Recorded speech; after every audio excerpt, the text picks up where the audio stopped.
Okay. Mic check 1 2 1 2. It's the Y2K Collector, and I am back with another video just talking about a new series that I'm going to be doing. So I wanted to start doing a series. I've never done one before, at least not on YouTube.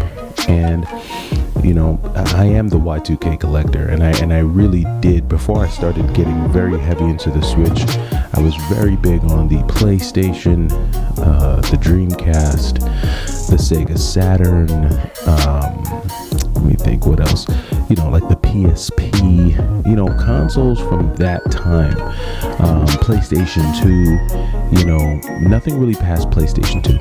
And when I first started my channel, I started off just showcasing some of the PlayStation games that I had, and since then I've added a few to my PlayStation collection. I don't make a lot of videos about the PlayStation anymore because I only buy the games that I feel like are worth having in my library. There are a lot of PlayStation 1 games, but there are only a few that I feel deserve a spot in my library.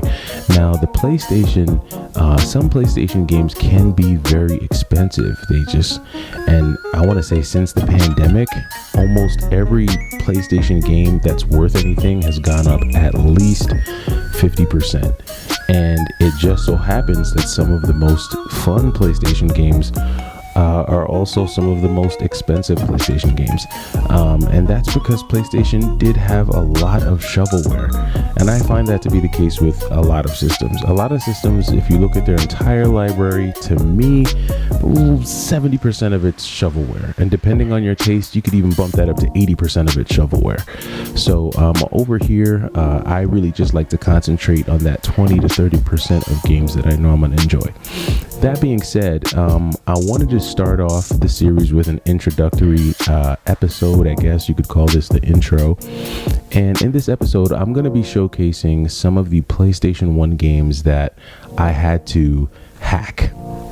And when I say hack, what I mean is that, you know, I typically, when I purchase a game, I buy it complete in box, meaning that I get the game, the case, and the manual. And I usually try to go for an 8 out of 10 condition or better. That's just my particular taste. That's usually what I try to go for. With these games here that I'm going to be showcasing for the intro, these are games that were just so expensive to purchase complete in box that I had to either purchase the disc and get a reproduction case, or do some type of finagling, you know, a different jewel case, something of that nature. So without any more babbling or waffling, let's get into this series. I don't know what I'm going to call it yet. I guess you'll see it in the title, but it's basically me breaking down my entire PlayStation 1 collection, going from the alternatives, which is what these are. Then we're going to go get into some of the shovelware games, or I guess games that some folks might call shovelware. We'll get into that section. Then we'll get into the games that are into the 25 to, you know, I want to say 35 to 40 range. Then we'll get into those 40 to 50s, and so on and so forth, and until eventually we get to the games that are above 100 and 150.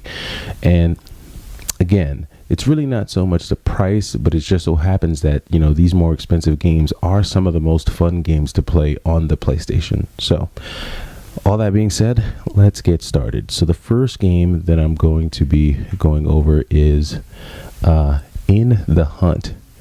Now, I do have the actual disc in this case, and I do actually have a manual in there, but the case itself and the manual is a reproduction, but it's a very good reproduction. I mean, at least to me, you know, I felt like it was worth it. Here, I'll open it up for you, and I'm doing all this with one hand here, but yeah, I mean, I actually have the game in there, but then I also have this reproduction manual. I'm not going to take it out because it's a pain to put back in, but it's pretty good quality. I found someone online that does these reproduction cases, and just getting it, you know, the full game was just, you know, really out of my range. So had to go ahead and improvise on that. So that's In the Hunt. And what is In the Hunt? It's a shoot 'em up, basically. It's an underwater shoot 'em up. check it out. I've talked about it on the channel before. I've actually played it on this channel before, so go ahead and look for that video. It's one of my older videos. Next game up, Tomba 2. Now, I can't even get Tomba 1 because it's so expensive, but I was able to get just the disc at a really good price. And then again, I went back to that same person. I wish I remembered who it was, but they're online, they're on eBay, and they make some very good reproduction cases and manuals. So I had them do that for me for Tomba. And this also has a manual in it, same quality as in the Hunt. And Tomba is pretty much it's a fun game. It's a side-scrolling platforming type of game. Check it out. It's very popular on the PlayStation 1. All right, next one up is going to be Einhander. Again, high quality reproduction case and reproduction manual for this game.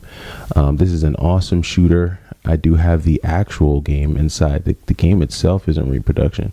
I was able to get the disc there at a very good price. And here, let me turn that around so you're looking at the Einhander right side up here. But yeah, you're looking at the game. A very good reproduction manual. And this was just another very expensive, very rare PlayStation 1 shmup that I just didn't want to pay the whatever price it's going for now. So I just got a cool little repro manual, and I'm okay with that. I don't mind having things like this in my collection, in my personal collection, because these are games that I just like to play. They're fun. They're the types of games I like to buy. Okay, we have another one here, Marvel Superheroes. Again, this one isn't as expensive as Einhander, but this is an expensive 2D fighting game, and you know, I just couldn't stomach paying the prices that they're charging. I don't even know what the price is now. I know it's a lot more than I paid. I think I paid like $30 for the disc, and the reproduction case was like $8, so I was totally okay with that. I've played this game a ton. If you watch the channel, you know I'm totally into Marvel versus Capcom, and a lot of that stuff started here with games like this. So Marvel Superheroes.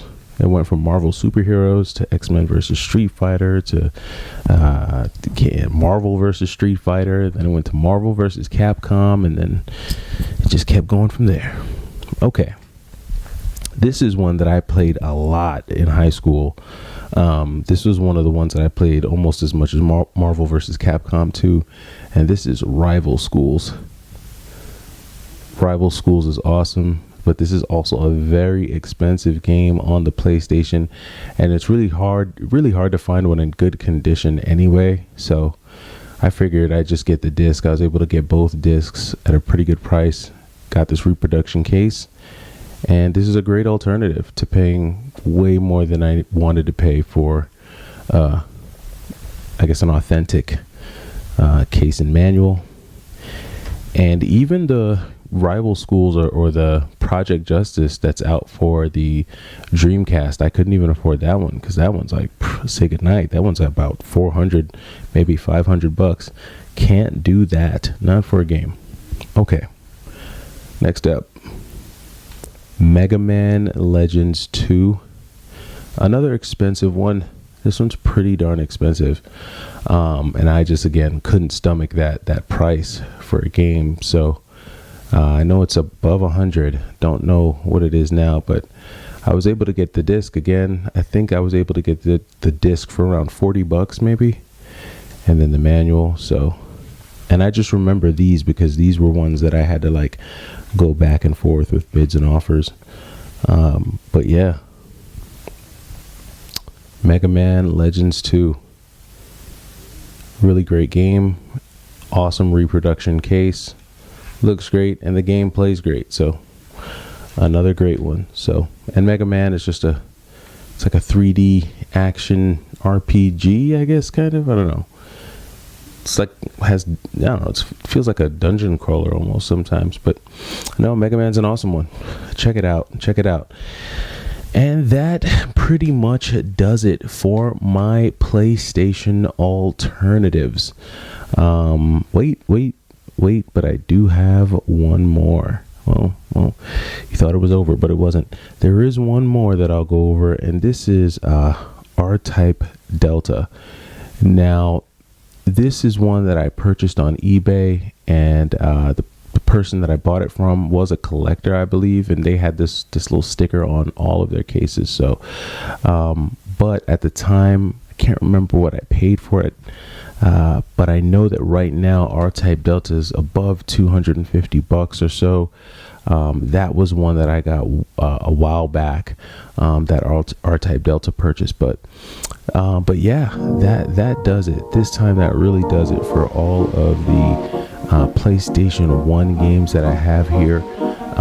In terms of the alternatives, and those are the ones that I just got because they would have just been too much, way too expensive to get, 8 out of 10, 9 out of 10 complete box copies. So, and then forget about sealed. I'm not even trying to collect sealed for the PlayStation. So, but yeah, these are games that I really enjoy though, and that's the most important part. I've played all of those games. I've beaten some of those games, and they fall right in line with the types of games that I enjoy. So if you also collect for the PlayStation 1, if you are big into PlayStation, let me know in the comments what are the hacks that you've done, what alternatives you have for your collection.